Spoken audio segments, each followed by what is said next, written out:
Tell you what, it's nice to have a good feeling coming into Monday after a pretty measly, probably 5 out of the 7 rounds in fantasy so far.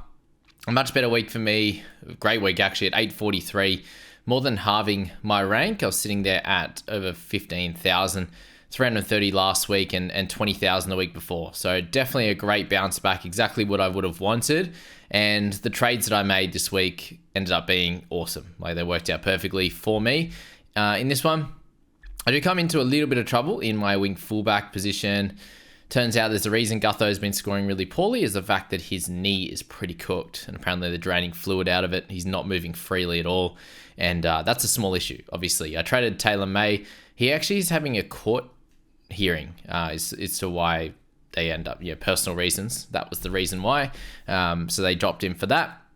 Not sure how long that's going to take or if he's actually going to be named this week. So I ended up trading him, and that meant that I've got Karaz sitting there as well. He's doing really good, and he's out this week. So if Gutho does play, I still need a wing fullback. If he doesn't play, I need 2 wing fullbacks to field a full 17, and that is. So if Gutho is gone, I will trade him. There's a chance we trade him anyway. If he's named and he plays, I kind of don't want to. They do have Manly this week, so I'm unsure how that's going to play out for him if he's kind of pretty cooked. They may also, like if Dejan RC is actually okay, Blaze Talangi could play fullback, so there's a little bit of worry on him. But Grant in that hooking position at the moment, if we just have a little look at it, it's really, really dire at this stage. So Grant's averaging 52.8, and then the next best scorer from there is Reid Marnie, who's 53, and Robson 52. Wade is probably the guy at the moment that you want to have in your side, to be honest with you, out of all of the hookers right now. So Grant wasn't great last week with 43. Hopefully it's a try for him at some stage, or a try assist would be delightful. But that position there, pretty much anyone you hold and own, I think you just have to stick solid with them. Marshall King's coming back with a bit of a bounce back as well. For my mids, guys, it's Cotter, Terrell May, and Plath.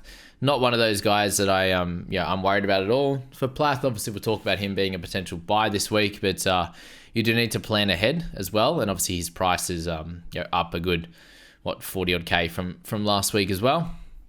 Edges, Crichton and Blore, super happy with that trade in for Blory, and I've got Kaipi's Paul as well. So if all goes right, KPP and Crichton will be my edges coming into round 13. Again, just have a look at all that stuff. I've got my little spreadsheet here, updated with the trades that I just used. Obviously, a few of the guys I've just recently traded have chucked onto the emergencies, but the green means they don't play. And sitting there currently with 15. If everyone plays, again, it's just numbers. Doesn't mean they're great. Like, it could be Blaze Talangi who won't be there, or I've still got Levi sitting there, for example. Is Iro going to keep his spot? Those types of things.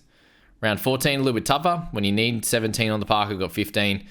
Pretty funny that I have not one person on the buy in round 17. So I have no Titans, no Rabbitohs, and no Seagulls. There you go, after trading out Burbo. So that was pretty funny.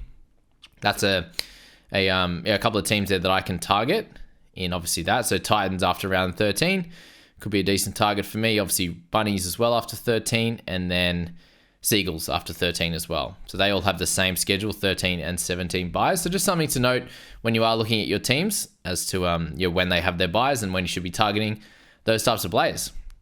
Hines is captain, big bounce back from trading him in last week and not going too great with his 53. And Fogg's a big issue, obviously, and is a trade out this week. Sounds like his bicep's pretty cooked, and it could be about as long as Ponga, sort of a 3-month injury for both of them. To be honest with you, it's not ideal viewing, that's for sure. Iro trading him in this week for a 37. He made sort of 50k, which was great. And Strange, another 35. We'll take that for sure. And he might take a little bit more of a leading role with Fogarty being out. So I suppose there's some type of silver lining out of that one. And the wing fullback position we spoke about. Pap, they come up against a few very comfortable targets in the next few weeks. With South, I think Titans are in there and the like. Spoke about Kaipi's Paul. Salmon with a 40. He was on 39, so good to see him pop up to a 40 there. He made some cash along with Sam Hughes, which is good. Galvin, really happy with him to get a 35 against the Panthers, and does come up against the Broncos this week, so we'll see how that goes. Joey Lastic, I did loop him out and played Sam Hughes, so I was very happy when Sammy obviously got on early and got that try. So again, a little bit of luck this week fell my way compared to that in recent weeks, for sure. Obviously, Gutho, not very lucky. Fogarty, not very lucky. But on the other, a lot of the other players, it did work out for me. Didn't play Lussick, Levi, or Blaise Talangi, and then have Pia Kura, who I very much hope returns in this upcoming week. Let's have a quick look at what I've got going on into this week. So I do have 3 dogs.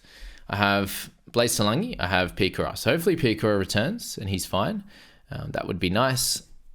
So 3 dogs, Fogarty definitely out. There's 4. So that's 17. Gutho we're unsure of. Could be 16. Then it's, this was the week I was worried about, to be fair, with the dogs. And then, you got Levi, I'm not too excited about, but, he's fine. He's playing, at least. Blaise Talangi, we'll cop that as a 17th man every day of the week. Blaise Talangi, hopefully he does start this week, whether it's Dejan Assi or it is for Gutho. Like, if Gutho's out, hopefully Blaise, that does help him and is another scorer for all of us. Not just me in that one, obviously. So, we're probably going to have to make, if Gutho's out, it's definitely 2 trades this week. If he's playing, I think we can get away with 1, to be honest with you. And hopefully Pia Kura is back. And if he is, maybe it's Blaise Talangi that we can loop, which could be cool. If Gutho's out, then we'll make 2 trades and likely going to have to be 2 wing fullbacks. And so we'll have a very deep discussion on that over the coming days, for sure. And so sitting there with 53k in the bank with Fogarty's 750, so that's 803.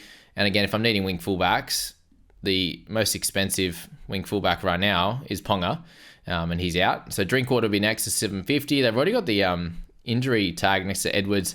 It seems like he's likely to be fine, just from everything I've heard from mental physio and coach after the game, and it all sounded like it was a little bit potentially precautionary. But even if it is a minor hamstring strain for Edwards, who did come off with about 4 minutes to go, guys, 4.5 minutes to go, then he's an interesting one, obviously, as a buy if he's fine.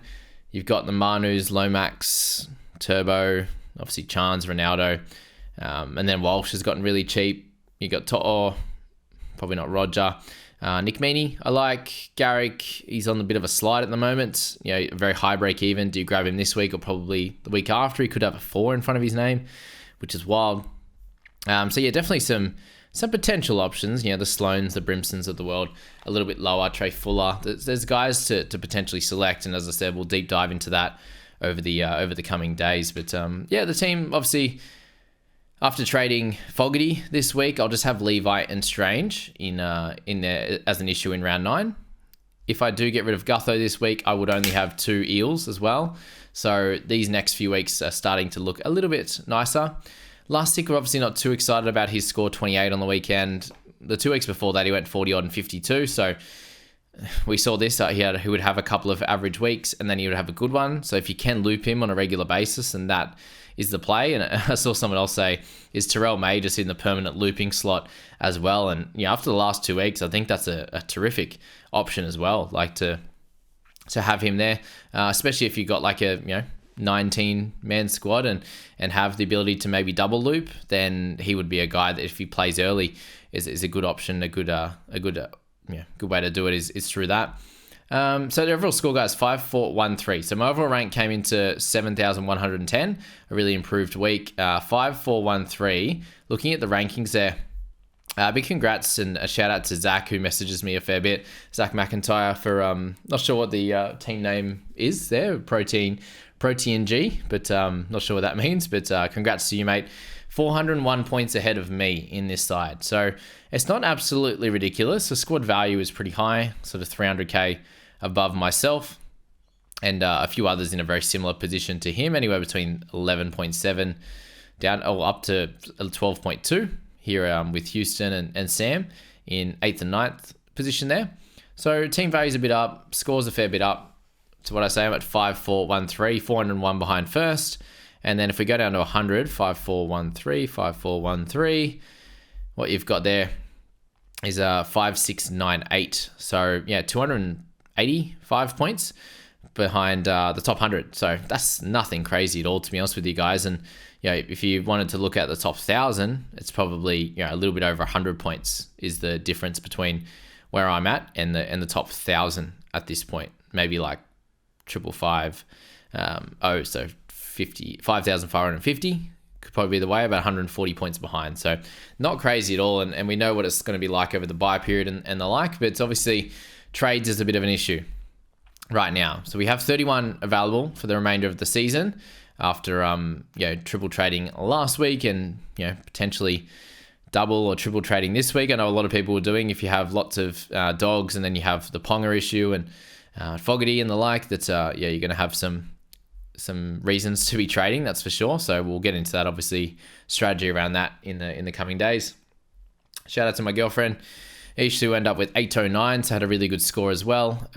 Just for going to the fan, we had Scoop unfortunately have a tough week there at 693, had Fogarty as captain. Not good on that front. My brother, 756, he's sitting at 1,500 overall, which is great. Ish is at 4,000, I'm at 7,000, so dragging the train, but a big improvement for myself, that's for sure there. In terms of the NRL Fantasy Analysis community, shout out to Joseph, who's sitting there in overall rank 6, and then Dean in 19. James there in 3rd at overall rank 68. So congrats to you guys. A little shout out. You deserve that if you watch the channel. I imagine you do. Thank you. And then the private group, Liam, who moves into the top 100 this week with a 94 overall rank and a good 812.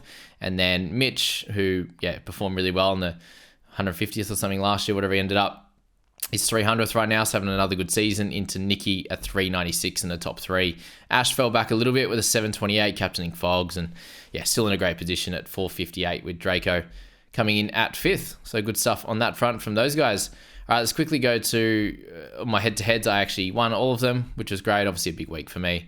Helped out, and I've pushed out of 20th spot in the JBFA seeded league. So go me. Mitch obviously killing it, 6-1. What's my points here? I've had 5,400 against me, which Matt has as well. He's actually had more. And poor Eddie copped 5,618 against him. Look at that. So Eddie came 17th last year or something stupid. Lockie, 100, just outside the top 100. And myself, 101 last year, coming 18th, 19th, and 20th in a super duper tough league. That's for sure. The JBFA seeded 1, which is just all the guys that's ranked super high last year. All right, Battle of Podcasts. I moved from 12th to 3rd this week. So back in my rightful spot there where I finished last year in the Battle of the Podcast. We don't have the Talking League guys in here, which I heard today that Brenton, I think, is 2,500 or something. And then TK is 4,500, something like that. They're both doing really well. So they'd be up a little bit ahead of me, obviously, there, sitting somewhere around this position where Mr. Daniel Long is. And then Austin still maintaining his lead. Not the best score for him, obviously captaining Grant, bringing in Hughes, and that really helped, obviously.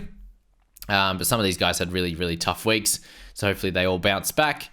But hopefully I can stay in that top 3 over for the rest of the year. That would be the goal.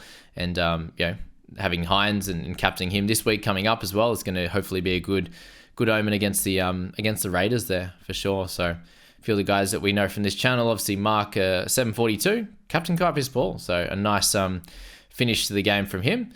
That's for sure, and he's got some things to sort out as well heading into this week. I think I saw him in one of the Facebook comments that there's a few people looking at Bateman as a potential option in the edge position, and hopefully a big bounce back from some of the guys that did really well last year, like Chris and Scoop, obviously. So it can be a tough luck-wise sometimes, and that's what's happening to a few of those guys and us up here. There was a bunch of us in sort of the top sections last year, and it's a bit of a slower accumulation this year for a lot of the real strong players in this game. So that's probably my general chat for my team. Is just the wing fullback position is where I need to be looking at, and we'll keep moving along from there with this team. We'll move to the head-to-head team now, which just got unlucky again. Obviously trading Ponga in, but we'll discuss that in a sec. And just as I was transitioning over, very, very sad news. It looks like Ponga's done the Liz Frank injury of the foot, which is, as people say, the ACL of the foot. So completely tough on that front. So he's definitely a trade out. Sounds like a 3 to 4 month recovery, which is an absolute shocker on that front there for Ponga. So prayers up for him and the Knights season. Hopefully the recovery goes really, really well for him. So traded him in this week. Just thought he was able to play on that hip pointer issue last week and still put up a massive score in that second half. To then get 10 days off, you thought he was going to be fine. But obviously it was a mixture of that and then getting that foot injury before halftime. trying to play on it a little bit and it just couldn't work out. So not good on his front there. But for me in round 7, I was able to loop Moses Sully, so that was cool. Didn't play Sam Hughes because I decided to loop Moses, but it's fine. It's 8 points, whatever. Captain Toll Harris was good. Brandon Smith, obviously, with the 24. I still think he's just a clear hold. Like, none of the hookers are doing anything special, and he could come out and get a 40 odd 50 like he did the 65 a couple of weeks ago. So I don't see him as being a massive priority trade out, especially when my fantasy tip of the week continues to be trade out guys that are either out, injured, suspended, seeing in court hearings, whatever it is. That's right, guys carrying issues like a Gutho, like that kind of stuff, or terrible scoring. And Brandon Smith is averaging 43, priced accordingly. I don't think it's a sell. Anyway, 24 wasn't good. Cotter, Terrell, Total Harris, super happy with them. Terrell, we need to bounce back this week. He's still 669k. So he's averaging 52 and he's priced under that. So look, if things continue with this benching, not good. But even Trent Robinson apparently in the press conference was like, we muddled up our interchanges a little bit. And obviously when they had Munster go off for the sim bin, they wanted some fresher legs. So they took Terrell off. And that didn't work out too well, did it? So that's something that they hopefully sort out, that's for sure. Kaiby's Full and Crichton, both solid scores for them. Crichton's 46 is average, but he'll be fine longer term. Trading in a Dylan Brown, my trade-ins this week weren't incredibly amazing. Should have brought in like a Carrigan for Ponga. That would have been fun. But at least I don't have to bring in a wing fullback this week, and I can go Ponga to anyone I want, which we'll discuss shortly. Ponga and Fogs. It might be Nico Hines time in this team. We'll work it out. Because I traded out Cleary, so we'll see how that one pans out. But Brown's 48. Saved his score. He made some money on that, which was cool. Fogg's injury there as well. So Iro 37, Strange 35. Happy with them. Tommy, you ended up going to 50. What happened there? He was 52 down to 50. Okay, I didn't see that in the update. Salmon went up at 1.2, so fair enough. Drinky 44. Happy owning him, especially with Ponga going down now. He's the second most expensive and doing really well, averaging 52.7. But Penrith this week is a bit of a stressor. Tommy should be fine. Obviously, he comes up against Para. It could be a big score from them. If Para can't sort things out, and if they've got Gutho and their leader out or struggling too, and then Pap 31, we expect some good scores out of him. So coming into this week, I've got Ponga, Fogs out. I have the 2 dogs in Salmon and Hughes. So there's 17 on the park. Outside of that, and then that's just hoping Piakura comes back. It would mean playing Chan and then Talangi as well. So if I do trade out those two, obviously, which I will, Fogarty and Ponga, it leaves me with some loopers that could score a little bit lower. And I think we should have a pretty good week in this side, especially if we can somehow get Fogs up to Nico. I believe I have 103 in the bank. Was that correct? 103. So Fogs up to Nico. 103 makes 853. 72k spare. I would need to go Ponga down. 72k is what? 685. 685. Okay. So anyone 685. What position do I need? 685. Halfback, I would be fine with Hines. Center, I'd be fine. I've got Sully, Iro Strange. Wing fullback, I don't need one this week. Hooker, we don't really want to buy there. Middles, Sean Blaws. Was it 685? Could get Plath, the GOAT.